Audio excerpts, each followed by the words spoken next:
And Wells Tech is back on the air. This is episode 379 for Monday, February 9th, 2015. Show about technology and ministry.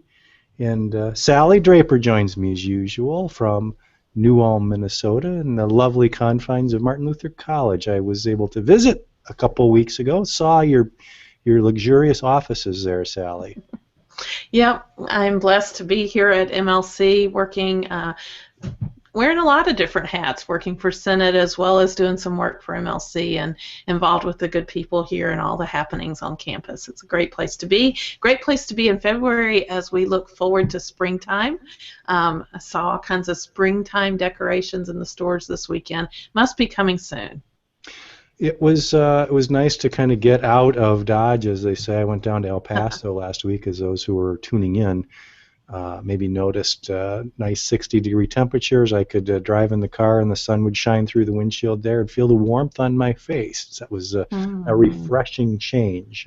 Probably in stark contrast to where I'll be tomorrow, which is in Fairbanks, Alaska, where I think the last time I checked it was 20 below. But it looks like it might get up into the single digits by the time I get there late tomorrow night or early Wednesday morning. So looking forward to visiting the Pastor-Teacher Conference. I'm there and talking about a little bit of productivity, which I haven't done in a while. I've done probably a dozen and a half of those kinds of seminars, how to make use of technology and how the Christian can do that and kind of ramp up their productivity, and they invited me up there to do that again, which is great because the book that we've been going through, What's Best Next from Matt Perman, ties in, and I've been trying to incorporate more of the things that we've been talking about on the show, and that's really the subject for today's show. Is we're down to one of the segments there that is part of that DARE acronym: Define, Architect, Reduce, Execute. That's right, Martin. Each month on Wells Tech. By the way? Yeah, I got my copy right here. What's Best Next? Love to enjoy my paper version. Oh, yeah. Each month on Wells Tech, we take one part of the book, so it actually encompasses several chapters, and work our way through Matt's kind of thought process behind this, motivation for it, gospel motivation, really great introduction on that, and now the system, which seems to be a pretty good system. I'm excited about reducing because, a lot of times we have a lot of projects on our plate, and it's hard to know how to even begin to tackle them. It can feel pretty overwhelming, and so this section really gets you focused on doing what's important, perhaps delaying work on some, or even completely eliminating some of the things that may have made it onto your list of things to do. Just kind of reviewing that DARE acronym. Define was the D, and that's really kind of figuring out what's the most important. So defining your purpose, your beliefs, your core values, and your ability to kind of make decisions based on why God has planted you here. So that was all about kind of defining your existence, and then making sure that you go back to that each and every time as you're making these decisions, at least subconsciously, if not even very deliberate and intentional. And then Architect was the A in DARE, and that is, I found that getting very pragmatic and practical, creating a structure, whether that be a rigid structure, which if that's kind of the way you work, or a flexible structure that allows you to kind of line things up and get things done in ways that make sense to you and to your schedule, which I found really helpful and made me change a couple of the ways that I approach my day. In fact, I get up earlier, and there's a certain structure that I apply or map to the beginning of my day now, which I never had done, and has really been helpful and really a blessing to me. And now we get to that point, as you mentioned, Sally, where it's you got to determine that you can't do everything that you want to do, and you got to get over that. In fact, the opening quote for this whole part 5 under Reduce is from a guy called Stuart Levine, who wrote Cut to the Chase. He said, learning how to cope with not getting everything done is just as important as getting more done. And I think we all want to do as much as we can, but that's really counterintuitive maybe to the way that you should be approaching productivity and trying to define what is the most important things to get done, focus on those, and kind of push the things on the edges out, of the picture. And if you have time to, you really need to focus on those core things. And this is what that chapter is about, called Reduce. Yep. I have kind of a mantra playing in the back of my head when someone asks me to serve in some way or to take on some kind of project, and it's whatever you say yes to means that you're saying no to something else. And so being really careful about what does make it on your to-do list, and being, even if it is there, maybe evaluating it as Matt suggests in this chapter, and determining, perhaps just part of it could get done and that would be satisfactory, or whatever, helping someone else get it done, or whatever the task, the direction may be, allows you to say yes to the right things, and allow time in your schedule to do them, and keep a good balance. And that's what it's all about, is having a good balance and being able to manage what you've committed yourself to. So he gives a nice summary on the first page of this chapter. He says, to reduce well, we need to know 3 things. Number 1, why doing less actually enables you to do more. Number 2, how to free up time through delegating, automating, eliminating, and deferring. And number 3, how to handle the time killers, not by avoiding them, but by actually harnessing them for greater effectiveness. And you just kind of briefly, Sally, touched on that first one, why doing less actually enables you to do more. Right. They brought out this concept of the ringing effect, and I think I've heard this in a lot of different ways. Kind of an 80-20 split maybe would be a way to think of it, or whatever, that you can reach capacity at a certain level, and your productivity really drops off. He suggested with this ringing effect it might be at 90%, but then kind of backed off and said maybe at 75% you've really reached your capacity. And if you extend yourself beyond 75% of your available time per se, then you may be really avoiding or causing detrimental effect to getting any of it done. So yeah, he talks about if you're in that ringing, when he talks about that ringing effect, if you're at capacity or near capacity, then even those small disturbances, those little blips, those things that come into your life, those interruptions, whatever, have a much more magnified effect and throw you off and kind of keep you off track more so than when you've got more bandwidth and more, when you're not as full up and then things begin to crawl. He kind of used the illustration of some analysis done on traffic jams where technically, if you look at it scientifically, even though there's more traffic, there's still enough road to keep everybody moving along nicely. But the problem is when you get that much traffic, even a minor thing as small as somebody putting on their brakes slows everything down for miles back. And he equates that to our daily workflows when we're really jammed up. If we see these these things come into our lives or our workflow that can throw everything off and reduces our overall productivity, which makes a lot of sense. So naturally, the implication is we need to get less full. I mean, we can't get as close to capacity as we are in order to handle these things that come into our life. And just like that original quote that you mentioned about how to cope with that, how to make yourself comfortable with that fact is probably the biggest challenge, because like you said, we all want to do more and accomplish that. There are worthy goals to achieve, and yet we have to realize our limitations mean that we're only going to be so effective. If we overbook ourselves or whatever, it's gonna not turn out well, folks. So forgive yourself, allow yourself that kind of room around your scheduling so that you can be effective at what you do commit to getting done. Yep. So the next section was how to begin eliminating or reducing some of those things that cause drag on your system. And he referred to Peter Drucker's The Effective Executive because he said he really struggled with this, but he found a 4-step approach, or 4 ways to reduce the amount of things you have to do. And another acronym, this time called DEAD, DEAD. So you can kind of think of killing off those extraneous things. And he said or not, I shouldn't call them extraneous things, things that don't necessarily need to be on your plate. So Dad was delegate, eliminate, automate, and defer. And of those four, he spent a long time talking about the delegation process. Mm-hmm.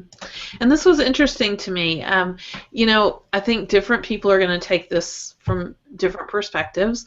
A lot of people are basically self-employed in that pastor teacher role where they don't necessarily even have anyone else that they could turn to for assistance with their task. Other people may be kind of in the middle where they have people delegating to them already and they don't necessarily have a choice as to what they receive from someone or whatever. So different takes on this for different people, but I really liked what he had to say in this section, especially regarding the benefit it is to others to delegate to them, which is kind of an odd take on delegation. It seems like that might be kind of a dumping ground, but instead if you turn it around and see it as an act of service to your coworkers in Christ, then you're really doing them a favor to allow them to take on some projects and things. He almost renames delegation to partnership. There's a quote that he has in there. He says, the intent behind true delegation, that is to build the other person up. So he talks about this true Christian partnership that exists where you're playing to somebody else's strengths and you're kind of working together as a team to get gospel work done. Implies something about how we delegate. It implies that most of the time we should practice stewardship delegation rather than gopher delegation.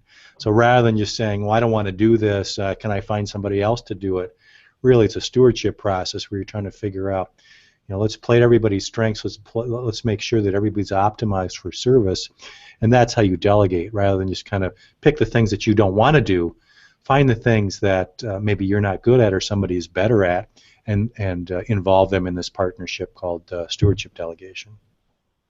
Yep, and going back to what I said initially about this section, even the solo pastor can certainly engage member volunteers in some of the responsibilities that he may have, or different committee members or whatever, and allow them to grow in their stewardship and give them that opportunity to have some ownership in the process of managing the church body in whatever way.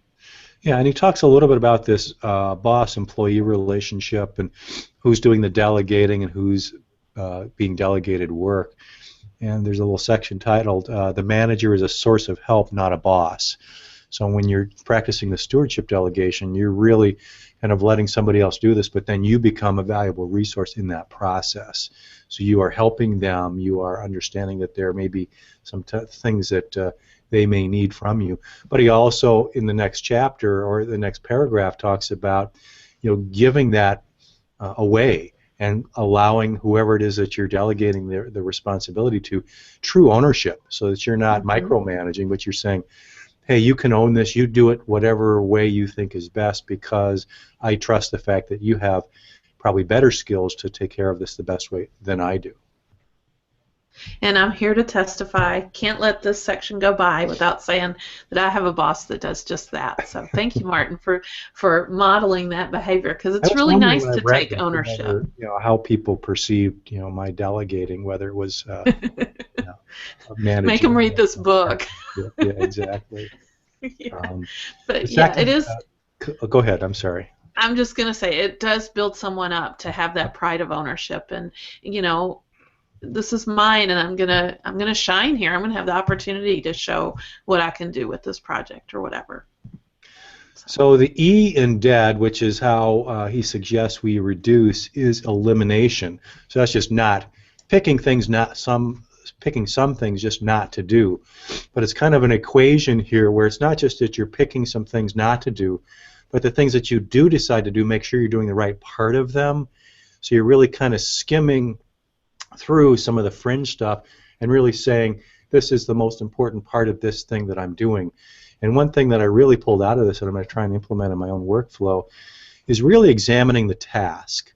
what is it really that this task means, and what are the most important parts of this task, and what do I need to focus on, and if I don't have time, what things are going to kind of get in that, well, I don't have time to do that part.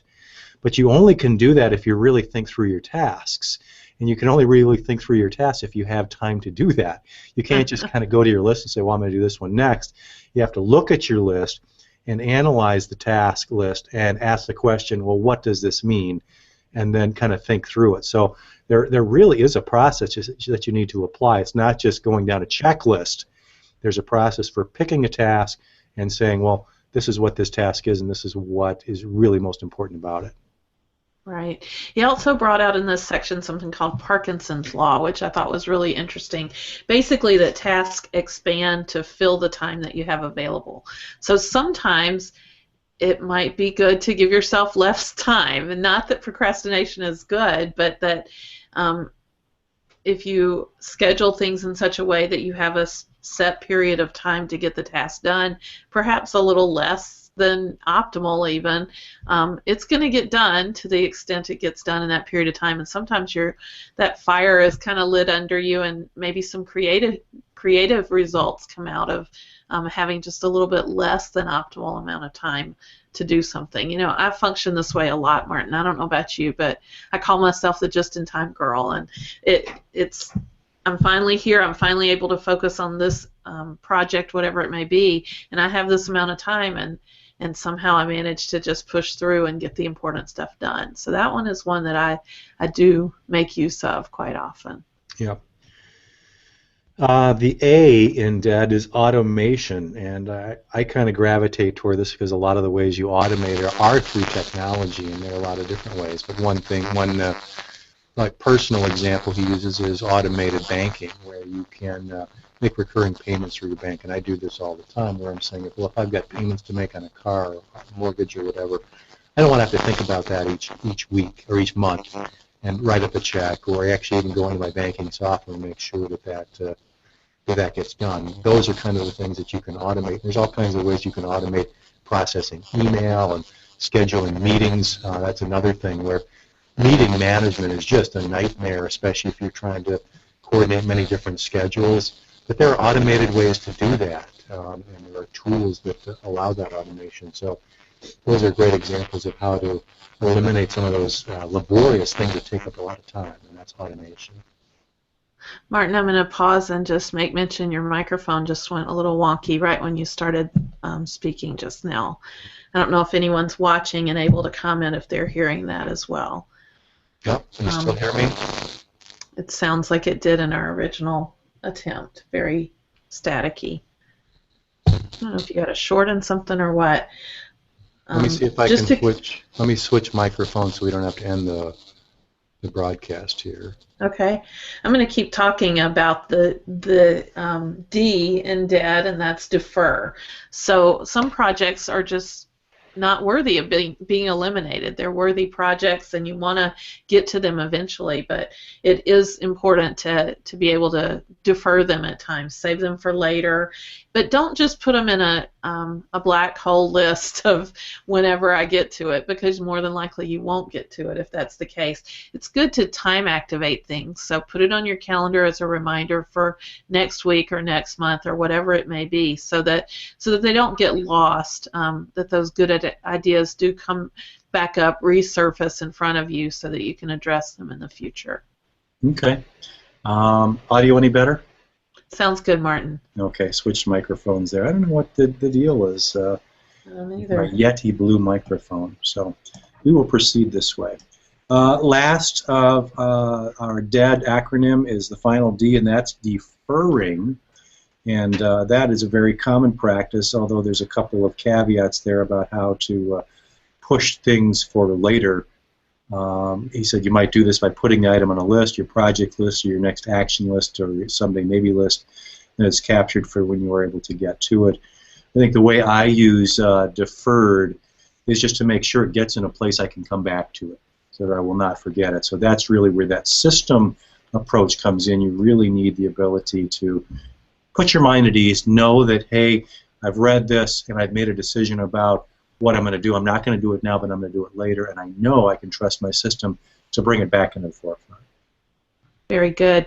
Finally, Matt cautions you that you can harness time killers. So sometimes we get interruptions. Well, I shouldn't say sometimes. We can expect to get interruptions, to get new projects thrown our direction in the midst of all our careful planning, whatever it may be. And instead of letting them screech you to a halt, as it may be, harness those and make them work for you. The first example he talks about is to completely avoid multitasking. Actually, I think multitasking is pretty much a myth, not something that really happens. What really happens, he calls as switch tasking.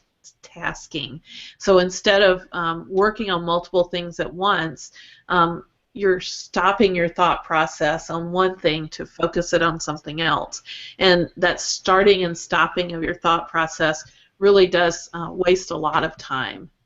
Getting focused, getting your mind into whatever the project may be, and then stopping that one and switching back to something else. Right. So just make that something that you eliminate from your productivity process, and just try to have carved out time on one topic at a time. Yeah, he used the example though of somebody saying, "Well, I know I multitask." He talked about a stay-at-home mom or maybe it wasn't a stay-at-home mom, but a mother who said, "Well, I can cook dinner and watch the kids and look at the recipe and all these other things, answer the phone. That's multitasking, isn't it?" But he said, "No, that's really a lot of micro tasks that you're switching from one to the other, and have the you can have the ability to do that, but try and have a meaningful conversation with your husband during that whole process and see how well it goes." Yeah. He also said God is the only multitasker, which that was an interesting quote, because that's true, right? Yeah, definitely. Matt's recommendation is that if you love what you do, you won't procrastinate on things. And I thought that was interesting, kind of take a step back and figure out, is your motivation there? And if it isn't, perhaps you're not in the right space or devoting your time to doing something that you truly love. And obviously there's going to be ebbs and flows of that. There's going to be little projects and things that you don't love along the way. But if your overall goal with the work that you're involved in is something worthy, then the procrastination really shouldn't be there. You should look forward to getting things done. If you're procrastinating, perhaps it's because you don't have all the information you need to get a project done, and so you need to take a step back and do some prerequisite kind of look into what you really need to get something done. Or maybe it's just too big of a task and it's just overwhelming and you don't know where to start. So breaking it down into smaller tasks and working on one step at a time might be a good way to reduce that procrastination. Yep. Do you ever procrastinate, Martin? You must love what you do. Let me get back to you on that. Funny. Yeah, obviously, and I think all of us do at some point or another, and it's usually those things that we find the hardest to do or the most distasteful that we procrastinate on. So sure. We probably should close this portion of the conversation with the conversation about interruptions, because that's one of the most challenging parts about being productive. I know you have to deal with it, Sally. There, you're kind of in Grand Central Station. You're very convenient. You have people have easy access to you, and I'm on a hallway here too, and then you've got your cell phone and email, and all of those represent interruptions. And Matt makes a good point. He said the worst kind of interruptions are those that make you switch topics. Sometimes if it's on the same topic that you're on, that can be actually a good interruption, because it explores new concepts. It maybe gets your mind going in a little bit different way, or a little bit different perspective on what you're thinking about. But most often interruptions are not on that same topic that we're working on when we are interrupted. He recommends that, he says, a better approach is to have an uninterrupted work zone during your day. He says, I prefer mornings or sometime in your week when you do more your focused solo work. So it's trying to find that time in the day, and maybe that's early in the morning or late in the evening, whatever, where you can really stay focused without the risk of interruptions. And that's where you can kind of zero in on your work, and then kind of plan around the rest of the day where you can kind of expect interruptions. And the whole point of being interrupted is maybe that's part of what you do. that you are there to serve others, you are there to have those conversations, and it gets back to the whole stewardship concept of doing good for others. That's maybe why God has you there, is to have those conversations, to be interrupted, and you should welcome that and embrace that.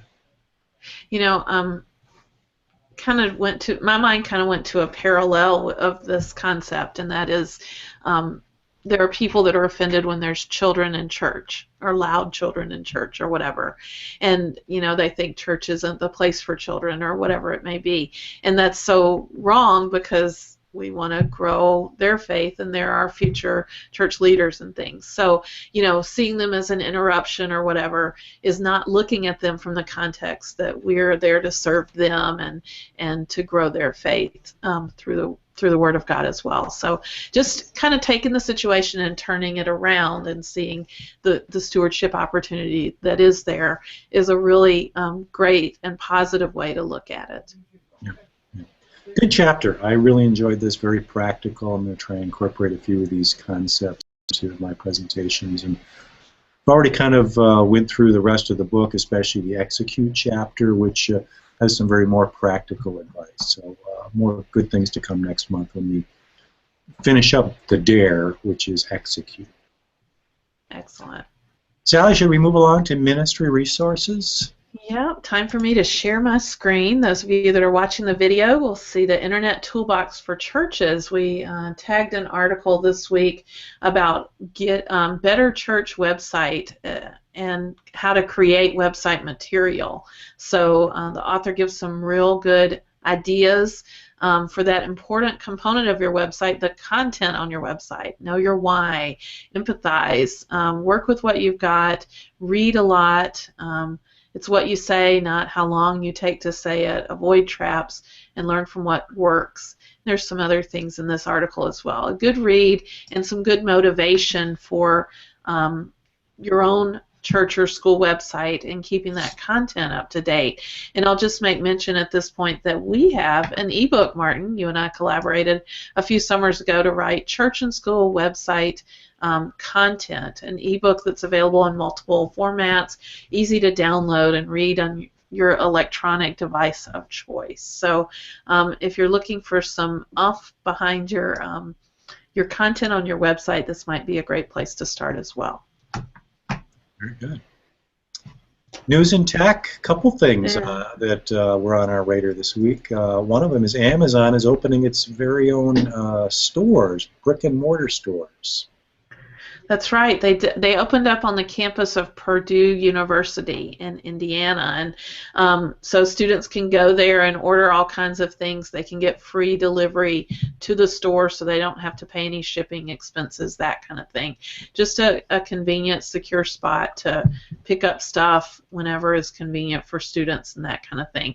And maybe a little rumor behind the fact that I believe Radio Shack is going bankrupt, and Amazon perhaps is eyeing Radio Shack as a way to expand their Amazon stores. I don't know if you've heard of Martin, Barnes & Noble are buying a lot of different college campus bookstores. So you're seeing more of these online retailers having a storefront type of presence, especially where a lot of people are shipping things in or buying books or whatever it may be. College campuses seem to be a good target for that. Makes a lot of sense. Sounds like a good fit. The other rumor I've heard as Amazon begins to expand into more physical locations is to offer more and more same-day service. So if you make an order, and I know they're actually doing that in some cities, some major metropolitan areas, where you can order something and get it before the end of the day, which is just kind of an amazing thing. It is amazing, isn't it? Quite a distribution system behind that, for Probably sure. be a while till Milwaukee gets something like that, and maybe New Ulm right after that. But Thanks for the encouragement. I'm kind of doubting that, but whatever. A little more news in tech. I think we both got notices of Google's admin console has gone through some design changes, making it a little bit more user-friendly. And we'll have a link in the show notes to some information about that. They've release some screenshots. I actually went out and played with our admin panel, Martin. We have a Google Apps account for Wells.net, and I have a sample classroom set up. So some of the things you can do is a little bit different view of individual. Whoops, I must have gotten logged out. Try logging in and see if it'll work for me. Individual user accounts, so a little bit better interface when you're looking at different user accounts. There's easy to do quick access to working with multiple accounts. I'm just trying to get back to the right spot. I had it all set up before the show started, and now I got bounced out. So you can filter down to user views. You can check the users to do multiple things, to do multiple user accounts at the same time. If you want to apply different settings or whatever, that ability is there. And other things that are tied to different menu systems that are available, filtering options, new icons.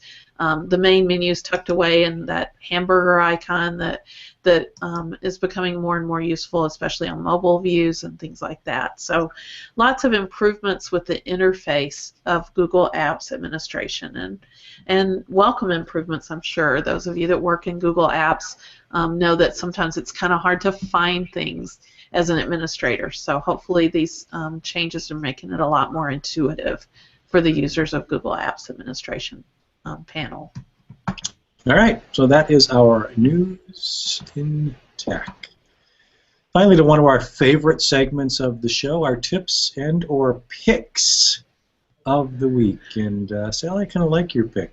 And I'm trying to incorporate a little bit of this in my presentation this week. So what do you got? I actually had the privilege of seeing Kurt Gosdick present recently at Martin Luther College. He was here for one of the flex periods and presented tech and education to the teacher training students. And one of the things he presented was the Kahoot website. And what Kahoot allows you to do for free is set up quizzes and polls and things like that that people can take from their device. So if they have a smartphone, tablet, computer, whatever it may be, you can set up these quizzes, and then you as the leader would project the questions up on the screens. It says, "Are you ready?" And it's going to show me the first question. Have you ever tuned into a live Wells Tech show? And you see some answer options. This one's just a yes/no question, and as the participant, I can vote. And once I vote, and everyone who's signed up for the quiz or whatever has voted, you can go on to the next question. If there's a right or wrong answer, it's actually got some points values, and people that participate earn points in the process so that you can see whether you're in first place or second place. It's kind of like taking the quiz at Buffalo Wild Wings. If you've ever done that, that gives you a little bit of an idea of what Kahoot is like. Very participatory, great way for teachers to get some quick assessment of a concept that they've taught. Have the students take a quick quiz from their device in this fun, interactive way, trying to earn points to see who would answer best and quickest and get the most points and finish in first place. So it was really fun with the MLC audience. There were about, 35 or so of us that logged in and were participating in the quiz that Kurt had prepared, and kind of a little competition. There were only about 5 questions, but as it went along, they were excited to see who was in first place and all that kind of stuff. So I could see it going over really well in a classroom setting, and using it as a way, like I said, to assess right after teaching a particular topic. So you as the teacher get real-time feedback. By the time the quiz is over, you can even download results from Kahoot into a spreadsheet format, see who had problems with which questions, and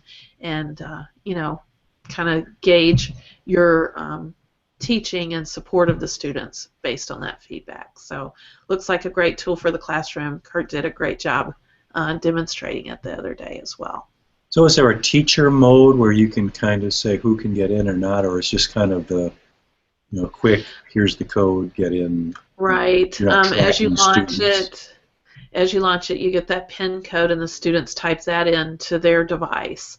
And that's what, if you haven't gone to the screen and shown them a PIN code, then they're not going to get access to your quiz. It's only when you're launching it basically on a projected screen up at the front, because that's where the question shows up. They don't even necessarily see what the different options are for the question without looking at your projected screen up on the front. They just have little buttons to vote with. I noticed there were public Kahoots too, so you can save them as private or public, so if you want other people to use them, you can do it that way too, or save them for later. That's correct. And like I said, you can have it in quiz mode versus just a survey kind of mode. So the quiz mode obviously identify which answers were correct, so people don't get points at all if they choose the incorrect answer, as opposed to the survey mode where whatever they answer, it just tallies, But it does give you points based on how quickly you answer in comparison to other people. Okay. So still points involved. Cool. So, very cool. People like to win at stuff. My competitive nature was engaged for sure. And it's free, right? No cost. It is free. Mm-hmm. And nice. I noticed that it's mobile friendly, so it plays to smart devices. So. Definitely. Very cool. You have a pick for us as well, Martin. I do, and this was a Christmas present of sorts. I had been wanting a good set of headphones, and I've had them now for a little while, and these are, I would say, they're almost top of the line, and the reason that I'm going to talk about these is I think there's application in AV type settings for churches and for schools, and it's called the Bose Quiet Comfort 25 acoustic noise canceling headphones. So the real key to this is they are noise canceling. So I've got it, for those of you that are watching, I've got my set here. It comes in a nice little case. I don't know if it's leather, but kind of a neoprene, soft, hard shell on the outside, soft shell on the inside, and they fold up nicely. These are over the ear as opposed to on ear headphones, and they do fold up nicely. Very, very nicely constructed. So these are not cheap. This model costs $299. So you're going to pay a premium price for these. But the reason that you may want to get something like this is if you're trying to make sure that you're in an area where you can hear exactly what the soundboard is getting. It's very difficult to do that with kind of cheap headphones because you get all this ambient noise from, let's say, the sanctuary, the facility that you're in. You put these on, and it basically blocks out almost all outside noise. So that's the noise canceling feature. So it does take a AAA battery, and you turn these on, and basically you can't hear anything but what's coming through the speakers in the headphone. Like I say, they're very nicely crafted. It's kind of almost a denim top to it, and then a very nice cushy bridge where it sits on your head. Very expandable and flexible, so you can really move these around to fit your head. The ear cups are very comfortable. They have a big L and a big R on them, so you know what's left and what's right. They're not wireless, so they do take a plug that comes in here, which has sound and mute on it. And they also will work when the battery does run out, although the sound is not great when that happens. I've been taking these on the plane with me, so when I went down to El Paso, these were just perfect because it does a really good job at eliminating kind of that low rumble that you'll get with headphones on a plane, where you can eliminate almost everything and just hear what's coming out. I was playing a movie on my iPad or a podcast, and could hear crystal clear sound coming out of these. Plus, didn't hear the baby 2 seats back, bawling, and that was kind of nice as well. But in a church or a school setting where you're at a video board or audio board, these could become really invaluable as you're trying to block out the noise and you just want to hear what that audio system is putting out. These might be a wise investment. There are cheaper ones, but I've tried those, but I think these are probably worth the money if you want a good system that really kind of eliminates that background noise and gives you just good, clean audio. So Bose has made fine speakers for a long time, and their headphones are equally as good. But you will pay, you will pay a little bit to get these. So I'm curious about the plug, Martin. Is that something that would work with your various devices, so I could plug my iPhone right into it? Or Yep, how does that work? it's a regular, I think 3.5-inch jack. I can get the plug out here, and so you can kind of see here that Sure. this would plug into your iPhone, your iPad, or your computer, and then this little guy plugs into the left ear cap, and then you've got a little toggle here in the middle for pause and volume up and volume down. So. Excellent. Looks really nice. The cord is fairly long, so you can get a little bit away from the device. You can get extenders as well, but extremely well made. It's going to last a long time. I don't know what their warranty is, but I think it's equally as good. And just a good quality set. They say the battery, the AAA battery, will give you about 40 hours, which is pretty good. And even in the case itself, it gives you a little slot for an additional battery that just sits right in there. So you can do that. It's probably better actually than a rechargeable because you have the option of just plugging in another battery that you carry along. So nice setup. I thank my wife for the nice Christmas present, but I anticipate a lot of uses for this. So that's my pick of the week. Very good. Thanks for sharing. We should move on then to Wells Insider, because our listeners like to get the breaking news from Wells, I'm sure. And what you would find this week on Wells.net featured is Friendship Evangelism. There's a new course being offered April 6th through May 8th.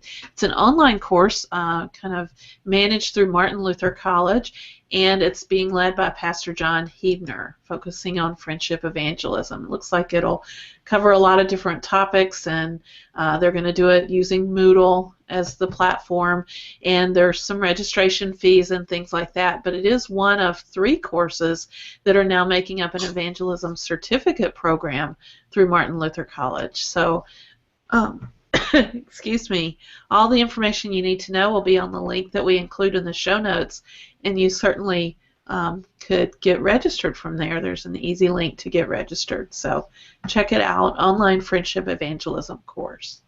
Wonderful. Yeah, John Huebner is a great one to do that. He has been a mission counselor for many years and has a lot of experience on friendship evangelism. So if that's a passion of yours and you got a college credit in the process, probably worth signing. Yeah.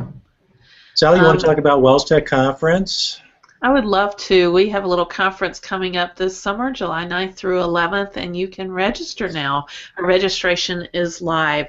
We're going to be getting together for 3 days at Country Springs Hotel and Resort in Waukesha, Wisconsin. So you can bring the family. There's great hotel rates to be had, and a fantastic schedule. We have 50 different speakers leading breakout sessions.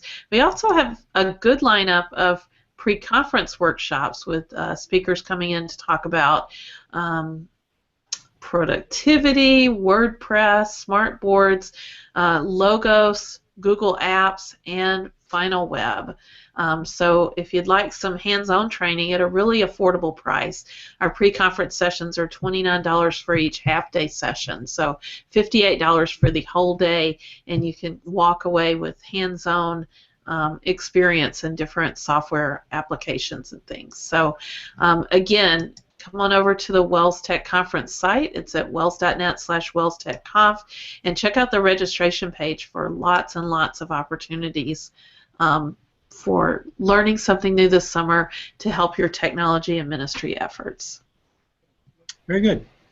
Look forward to seeing everybody there. Let's move along to our community feedback section. Sure. This week, Martin, we have a couple of pages on our Wells Tech Wiki to feature. Our friend Jason Winjet has been busy working on the Webmaster Tools area, adding a new page for Vimeo Video JavaScript and some demonstration and instructions for adding Vimeo Video with JavaScript to your website. So he's even included some code and things that you can make use of on your website. And if one page wasn't enough, Jason added a second page, Vimeo Video Gallery, and it allows you again to put video gallery on your own web page. So he's got the JavaScript there for you to copy and paste if you want to give it a try on your site and have this nice video gallery available on your page. Yeah, it was Check nice it out. even put in some things specific to your final website. So if you have a final website, you can do this. So thank you, Jason. Really appreciate that. Definitely. We heard this week from listener Kevin Smith, and Kevin was listening to the show we most recently recorded with Jason Schmidt, where he recommended a Google Chrome plugin called TLDR. It stands for Too Long Didn't Read. And basically it's catering to folks who look at a web page and feel like there's just too much text on it and they don't have time to read it all. And there's some algorithms behind this that basically pick out the most important points from the text and give you a shorter version of it. So you press this button and you get a shortened summary, almost. Summary, that's the word I'm looking for, of the web page that you're visiting. This works in the Google Chrome browser. What Kevin wrote to us to tell us was that he installed the extension and a pop-up came up for a website, and it's Pexel, I don't know if I can even pronounce this, maybe Plexi NLP is how you would say it. And the Plexi website is kind of the brains behind this plugin, as well as a lot of other interesting, innovative communication plugins and gadgets and things that people are making use of. And what Kevin particularly wanted to bring out was the fact that they have a really neat graphic on their site called the 2014 Device Landscape. It was so special, Martin, I had to jump over to Pinterest and pin that graphic. So it would be on our Wells Tech page on Pinterest, those of you that follow us there. And what it's showing is basically the number of operating systems as well as manufacturers of different devices for delivery. So for computers, 15 operating systems and 19 different major manufacturers. Tablets, 10 different operating systems, 21 manufacturers. Smart fixed screens, meaning TVs, DVRs, set-top game, that kind of thing, 33 different manufacturers. It talks about smart vehicles, smart wearables, and smartphones, 9 operating systems, 8 different manufacturers. A total of 631 device variations. And their point is it's really hard to program something that looks good in 631 different ways. And so one of the things they're promoting is their voice application that allows you to deliver voice instead of imagery and text and be more cross-platform in that regard. So interesting concept, but the thing that Kevin picked up on and that I think as well is really interesting is this infographic that kind of shows the spread of different devices and manufacturers and things. So thanks for sharing that, Kevin. I loved his quote in the email he sent us. He says that they're in the business of making the shallows even shallower. So that's kind of a throwback to our previous book selection on Wells Tech, The Shallows, What the Internet is Doing to Your Brain, the concept of really shallow thinking because of the quick reads that we do on the Internet, and they're helping us make it even quicker, even shallower. So interesting. Yeah. Thanks, Kevin. That NLP, natural language processing, I think it stands for, is really kind of the wave of the future, where they're trying to synthesize all of this information down into meaningful bits and bytes, these small chunks of information. Very interesting scientific genre right now we're going to hear a lot more about as you get more AI and more intelligent interactions with our computers and things like Siri and Cortana and Google Now, those kinds of things. Okay, and finally I tagged some things on Diigo from my friends at TechSmith. I'm a big TechSmith fangirl. TechSmith is a Michigan-based company that produces Jing, Snagit, Camtasia Studio, all different software for capturing and annotating images and video, and they do a really great job of it, in my opinion. They have a new effort to support using video in education, the many flipped classrooms that are out there and that kind of thing. And I'll have a link in the show notes where you can sign up to receive tips and things via email from TechSmith. They also have pages specifically dedicated to K-12 teachers where you can learn more about using video in education, and to higher ed professors, and again, where you can learn more about flipping your courses and improving online courses and things like that. So just some really interesting resource pages that you might want to check out if you are a teacher or professor wanting to use more video in your classroom. And that's it for community feedback for this week, Martin. Very nice. Next week, we will do this all over again, and we'll be at show 380, kind of gaining ground on that show 400, which we're going to do at the Wells Tech Conference this summer.